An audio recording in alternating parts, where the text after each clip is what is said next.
ओम शांति। आज 3 सितंबर 2022 की बाबा की साकार महावाक्य। बाबा कहते, मीठे बच्चे, शरीर पर कोई भरोसा नहीं, इसलिए जो शुभ कार्य करना है वे आज कर लो, कल पर नहीं छोड़ो। प्रश्न है, अपना खाना आबाद करने अर्थात मालामाल होने की युक्ति क्या है? उत्तर है, शिव बाबा को अपना वारिस बच्चा बना दो तो वे तुम्हें 21 जन्मों के लिए मालामाल कर देंगे। यह शिव बाबा एक ही है जो सबका बच्चा बन सबका खाना आबाद कर देते हैं, परंतु कई डरते हैं, समझते हैं शायद सब कुछ देना पड़ेगा। बाबा कहते, डरने की बात नहीं, तुम अपने बच्चों आदि को संभालो, उनकी पालना करो, परंतु याद इस बच्चे शिव बाबा को करो तो तुमको लाल कर देगा। अगर इस बच्चे पर बलि चढ़े तो तुम्हारी बहुत सेवा करेगा। और बाबा कहते, ओम शांति। इस समय सब सेंटर्स पर जो भी बच्चे बैठे हैं वे जरूर समझते होंगे कि हम शिव बाबा के महावाक्य सुनते हैं और कोई ऐसी संस्था नहीं होगी, क्योंकि शाखाएं तो बहुतों की है ना। भल वे टेप आदि भी भरते होंगे जहां उन्हों की हेड ऑफिस होगी, जहां उन्हों का गुरु रहता होगा उनको ही याद करते होंगे। निराकार परम पिता परमात्मा को तुम्हारे सिवाय कोई भी याद नहीं करते होंगे। इस समय, इस संगम समय पर ही पारलौकिक बाप शिव बाबा आते हैं, बच्चों को बैठ परिचय देते हैं और बच्चे निश्चय बुद्धि हो उसी धुन में रहते हैं। परम पिता परमात्मा शिव इस समय ही मुरली चलाते हैं। शास्त्रों में भी है कि कृष्ण मधुबन में मुरली बजाते हैं। मधुबन तो मुख्य है एक, बाकी सब जगह मुरली जाती है। मनुष्यों की बुद्धि में तो है कृष्ण मुरली बजाते हैं, शिव बाबा मुरली चलाते हैं। मुरली जो है ना वो शिव बाबा चलाते हैं, समझे? ये किसकी बुद्धि में कभी आ न सके, ये किसको पता नहीं है। जहां जहां तुम्हारी सेंटर्स खुलते हैं सभी ये समझते हैं कि शिव बाबा की मुरली बजती है ब्रह्मातन द्वारा, बजती है ना ब्रह्मातन द्वारा, जो फिर सब ज्ञान गंगाएं सुनकर औरों को सुनाती हैं। बुद्धि में तो शिव बाबा याद है ना, शिव बाबा जिसको भगवान कहा जाता है। शिव बाबा मुरली सुनाते हैं, ये कोई भी शास्त्रों में नहीं है। तुम बच्चे कहाँ भी हो समझते हो, ये मुरली जो छप कर आई है शिव बाबा की ही आई है। शिव बाबा पीकर कोई सिखला नहीं सकते। बाप शिव बाबा ही कहते हैं, मुझे याद करो तो मैं स्वर्ग की बादशाही का वर्षा दूंगा। बाबा बच्चों को समझाते रहते हैं कि माँ में कम याद करो। शरीर को तो तब याद करते जब देह अभिमानी बनते हैं। बाप शिव बाबा खड़ी खड़ी कहती हैं, अपने को आत्मा समझ बाप शिव बाबा को याद करते रहो। आत्मा ही पतित दुखी बनी है। आत्मा कहती है, मैं महाराजा था, अब रंक बन गया हूँ। तुमको अब स्मृति आई है कि हम बाबा शिव बाबा के बच्चे हैं। बाप शिव बाबा से हमने स्वर्ग की बादशाही का वर्षा पाया था। अब बाप शिव बाबा कहती हैं, सबको बाप शिव बाबा का परिचय दो। इन जैसा किसको परिचय देने जैसा शुभ कार्य कोई हो नहीं सकता, ठीक है ना। इस शुभ कार्य में देरी नहीं करनी चाहिए। शरीर पे तो भरोसा नहीं है, न जवान पर न बूढ़े पर, इसलिए जो कुछ करना है सो आज करना चाहिए। आजकल करते करते तो काल खा जाएगा। पाप ने कितनी बड़ी हॉस्पिटल कम यूनिवर्सिटी खोली है, जिससे हेल्थ वेल्थ हैप्पीनेस मिलती है। हेल्थ वेल्थ है तो हैप्पी है ही है। हैप्पी मतलब सब खुश हैं ही हैं। हाँ, अगर हेल्थ वेल्थ है तो सब कुछ, हम भी खुश हैं और भी खुश हैं, मतलब हैप्पीनेस है। धन है, निरोगी काया है, धन है तो मनुष्य सुखी है। तो बाप शिव बाबा कहते हैं, जिसको शुभ कार्य करना है कर लो। सिर्फ 3 पैर पृथ्वी लेकर ये हॉस्पिटल खोलो। सबको बाप शिव बाबा का परिचय दो। बाप स्वर्ग का रचयिता है तो जरूर बाप से स्वर्ग का वर्षा मिलना चाहिए। भारतवासियों को वर्षा था ना। इन बातों को भारतवासी सहज समझ सकेंगे। भगवान को ढूंढने के लिए मंदिर हैं। आर्य समाजी लोग तो देवताओं को मानते ही नहीं, इसलिए समझते हैं कि ये चित्र आदि जो बनाए हैं ये सब पाखंड हैं। विघ्न तो बहुत पड़ते ही रहेंगे, समझाना तो बड़ा सहज है। बाप शिव बाबा का फरमान है, जल्दी मेरे साथ सगाई तो कर दो। माना बाप के साथ बुद्धि योग तो जोड़ दो। सगाई करने से वर्षे स्वर्ग की बादशाही के वर्षे के हकदार बन सकते हैं। बाप शिव बाबा रूहानी सर्जन है, तुम उनके बच्चे कहलाते हो, बच्चे आत्माएं कहलाते हो, तो तुम भी सर्जन ठहरे। जरूर आत्माओं को ज्ञान इंजेक्शन लगाना पड़े। मन मना भव, ये बड़े से बड़ा इंजेक्शन है। बाबा की याद से ही सब दुख दूर हो जाते हैं। योग से पुण्य आत्मा बन जाते हो। ये एक ही दवाई है योग की। बच्चा जन्मता है, बाप की गोद में जाता है और वर्षे का मालिक बन जाता है। तुमको अभी पता है कि हम बेहद के बाप शिव बाबा से वर्षा लेते हैं याद से। याद में ही अनेक प्रकार के विघ्न पड़ते हैं, इसलिए याद को पक्का करते जाओ। सिर्फ 3 पैर पृथ्वी को लेकर ये हॉस्पिटल खोलो। ये 3 पैर है ना, नहीं तो ऐसी ऊंची कॉलेज के लिए तो 50-60 एकड़ जमीन होनी चाहिए, जहां बहुत मनुष्य आकर पढ़े, ज्ञान इंजेक्शन लगाते जाएं। गायन भी है कि 3 पैर पृथ्वी के नहीं मिले थे और फिर विश्व के मालिक बन गए। तुम विश्व के मालिक बनते हो ना। 3 पैर पृथ्वी की कोई बड़ी बात नहीं है। फिर आहिस्ते आहिस्ते बढ़ता जाएगा, वृद्धि होती जाएगी ज्ञान की भी, और बाबा के बच्चों की भी वृद्धि होती जाएगी, और हो भी रही है और होगी भी आगे भी। तो फाउंडेशन लगाया तो कितने सेंटर्स खुल गए, कितने कौड़ी जैसे से हीरे जैसा बनते हैं।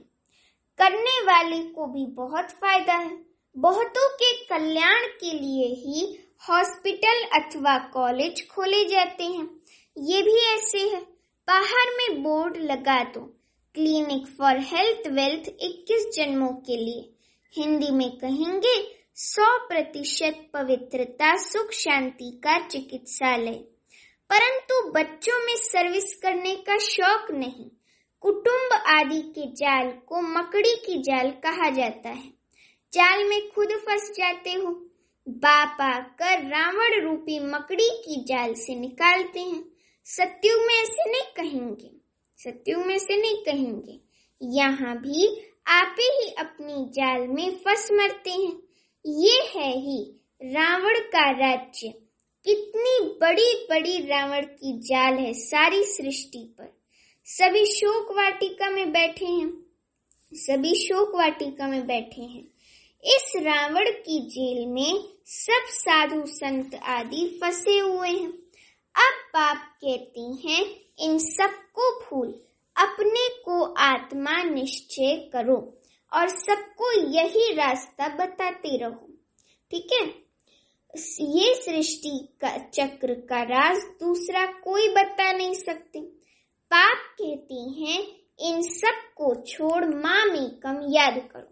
ये सब धंधा दूरी और सब जो है सब देह का भान वान त्याग करके एक बाप को याद करो।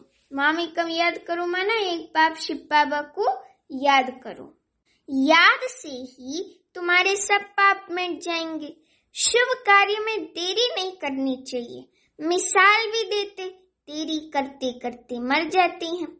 फिर भोग पर जब वे आत्मा आती है तो वो फिर बहुत रोती है। फिर बोला जाता है देखो तुमने देरी की, आजकल करते करते काल खा गया, अब ज्ञान तो उठा नहीं सकते हो। ऐसे ऐसे उल्हाना दिया जाता है। बहुत बच्चे ख्याल करते हैं अच्छा कल ये करेंगे, ख्याल करते हैं अच्छा कल ये करेंगे, फिर मर जाते हैं। इसलिए समझाया जाता है ममत्व छोड़ दो, है ना, मोह छोड़ दो। लौकिक संबंधी तुम्हारा कोई कल्याण करने वाले नहीं है, ठीक है। ये शिव बाबा अब तुम्हारा बच्चा बनते हैं, कहते हैं तुम मुझे वारिस बनाओ तो मैं तुम्हारी बहुत सेवा करूंगा। इसलिए बाबा पूछते भी हैं आपको कितने बच्चे हैं। मुझ शिव को अपना बच्चा बनाए तो माला माल हो जाएंगे 21 जन्मों के लिए। कन्या तो अपने घर जाती है, बच्चे के लिए कितना हैरान होते हैं। बच्चा नहीं होता है तो दूसरी तीसरी शादी भी करते हैं। बाप कहते हैं वह लौकिक बच्चे तो तुम्हारी कुछ भी सेवा नहीं करेंगे। यही एक सबका बच्चा बनता है, एकदम सबका खाना आबाद करने। परंतु कई डरते हैं कि सब कुछ देना पड़ेगा, क्या होगा। बाप कहते हैं अपने बच्चों आदि की पालना तो करनी है, परंतु याद इस बच्चे को करो, शिव बाबा को, ये तो तुमको लाल कर देगा। काशी के मंदिर में जाकर बलि चढ़ते हैं, समझते हैं शिव पर बलि चढ़ने से जीवन मुक्ति मिलती है। वास्तव में ये बात यहाँ की है, कहाँ की बात कहाँ ले गए हैं। अगर तुम इस बच्चे पर बलि चढ़े तो ये तुम्हारी बहुत सेवा करेंगे, स्वर्ग में के महल दे देंगे। वे बच्चा तो कुछ भी नहीं करेगा, करके ब्राह्मण आदि खिलाएंगे। मनुष्य दान पुण्य आदि जो करते हैं सो अपने लिए ही करते हैं, है ना, कि हमारा पुण्य बनेगा। तो ये हॉस्पिटल खोलना कितना पुण्य है। साहूकार लोग तो 10-15 हॉस्पिटल खोल सकते हैं। ये पैसे आदि तो सब खत्म हो जाएंगे। तुम किराए पर मकान लेकर 50,000 में 50 हॉस्पिटल खोल दो, फिर वे आप ही अपने पैर पर खड़े हो जाएंगे। बाप कितनी सहज युक्तियां सर्विस की बताते हैं। गंगा के कंठे पर जाकर सर्विस करो, अपनी पीठ पर ये बाबा का परिचय लगा दो, आप ही पढ़ते रहेंगे। देह अभिमान छोड़ना है। कोई साहूकार ऐसे करे तो सब कहेंगे वाह, इनको तो देह अभिमान बिल्कुल नहीं है। बाप शिव बाबा का परिचय देना है। बाप स्वर्ग का रचयिता है, फिर हम नरक में क्यों पड़े हैं। अभी बाप आए हैं, कहती हैं देह के सब संबंध छोड़ मुझे याद करो। भारत स्वर्ग से नरक कैसे बना। लक्ष्मी नारायण ने 84 जन्म लिए, 84 जन्म कैसे लिए। आओ तो हम कथा सुनाएं, ढेर इकट्ठे हो जाएं। पतित पावनी गंगा को भी कहती हैं तो जमुना को भी कहती हैं। अच्छा, गंगा पतित पावनी है तो एक को पकड़ो ना। अब तुम बच्चों ने ड्रामा को जाना है तो फिर समझाना है। अगर औरों को रोशनी नहीं देंगे तो कौन कहेंगे कि उनकी बुद्धि में रोशनी है। सर्जन इंजेक्शन लगा न सके तो उनको सर्जन कौन कहेगा। तुम बच्चों को सारी रोशनी मिली है, 84 जन्मों का राज बुद्धि में है। तुम इस ड्रामा को और एक्टर्स की एक्ट को जानते हो। ऊंचे ते ऊंच एक्ट है बाप की, बच्चों के साथ पार्ट बजाते हैं। तुम भारत को स्वर्ग बनाते हो। तुम हो गुप्त, परंतु तुम हो गुप्त, incognito, non violence, Shiv Shakti सेना। उनकी सब बातें जिस्मानी है, जिस्मानी सेना की सब बातें जिस्मानी है। कितने कुंभ के मेले में जाते हैं, यहाँ जिस्मानी कोई बात नहीं। तुम उठते बैठते चलते यात्रा पर रहो, याद से तुम पावन बनते हैं। बाप शिव बाबा कहते हैं तुम कर्म करते समय भी शिव बाबा को याद करो। वे फिर कह देते हैं सब में परमात्मा है। फर्क हो गया ना। बाप कहते हैं जहां भी बैठो मुझे याद करो। फिर सर्विस भी करनी चाहिए। मंदिरों में बहुत भक्त जाते हैं, बस ये चित्र पीठ पर लगा दो, बाप का परिचय देते रहो। युक्तियां तो बहुत बतलाती हैं, शमशान में जाकर समझाओ निराकार बाप की और श्री कृष्ण की महिमा। अब बताओ गीता का भगवान कौन, साथ में चित्र भी हो। सर्विस तुम बहुत कर सकते हो, फीमेल करे व कोई कुमारी करे तो अहो सौभाग्य। कन्या तो सबसे अच्छी। कन्याओं का कन्हैया बाप है निराकार शिव बाबा। कन्हैया कृष्ण नहीं था, ये बाप है शिव बाबा। बाप को ख्याल आता है कि बच्चों को कैसे सिखलाऊं। कल्प पहले भी ड्रामानुसार ऐसे ही समझाया था, फिर आज समझाता हूँ। तो तुमको भी अंधों की लाठी बनना चाहिए। जिन बच्चों को परिचय मिलता है वे फिर औरों को ले आते हैं, उसका भी पुण्य होता है। अपने पास हिसाब रखो, जितना करेंगे फल तो मिलेगा ना। कोई को ले आते हैं तो उनका भी बहुत कल्याण हो जाता है। इस धंधे में बच्चों का बहुत अटेंशन है चाहिए। सर्विस नहीं करेंगे तो मिलेगा क्या। सर्विस सर्विस और सर्विस। तुम कहते भी हो हम गॉड की सर्विस पर हैं, हम गॉडली सर्विसर हैं। घर की सर्विस भी फल करो। बाप शिव बाबा शिक्षा देते हैं बच्चों को कभी विकार में नहीं जाने देना। अगर वे तुम्हारी आज्ञा नहीं मानते हैं तो जिसे नाफरमान बरदार ठहरे। अगर उसको धन दिया, उसने उससे पाप कर लिया तो उसका दंड तुम्हारे सिर पर आ जाएगा। बाबा तो राय देते हैं ना, परंतु बहुत हैं जो कर के पीछे बताते हैं। तो बच्चों को सर्विस के लिए अनेक प्रकार की युक्तियां बताते हैं। तुम बच्चों को यही धंधा करना है, ट्रेन में भी यही सर्विस करते रहो तो बाप भी खुश होगा और भविष्य के जन्मों के लिए सदा सुख की बादशाही का वर्षा मिल जाएगा। अच्छा, मीठे मीठे सीखी लते बच्चों प्रति माता पिता बाप दादा का याद प्यार और गुड मॉर्निंग। रूहानी बाप की रूहानी बच्चों को नमस्ते। अभी हम रूहानी बच्चों की रूहानी माता पिता बाप दादा को याद प्यार गुड मॉर्निंग और नमस्ते। अभी धारणा के लिए मुख्य सार। पहली पॉइंट, माया ने जो बहुत बड़ी जाल बिछाई है, अब बाप की याद से उस जाल से निकलना है। शुभ कार्य में लग जाना है, किसी देहधारी की जाल में नहीं फंसना है। सबसे ममत्व निकाल देना है। ज्ञान की जो रोशनी मिली है वे सबको देनी है। देह अभिमान को छोड़ भिन्न भिन्न युक्तियों से सर्विस करनी है। अंधों की लाठी बनना है। वरदान है अनेक प्रकार के भावों को समाप्त कर आत्मिक भाव को धारण करने वाले सर्व के स्नेही भव। अनेक प्रकार के भावों को समाप्त कर आत्मिक भाव को धारण करने वाले सर्व के स्नेही भव।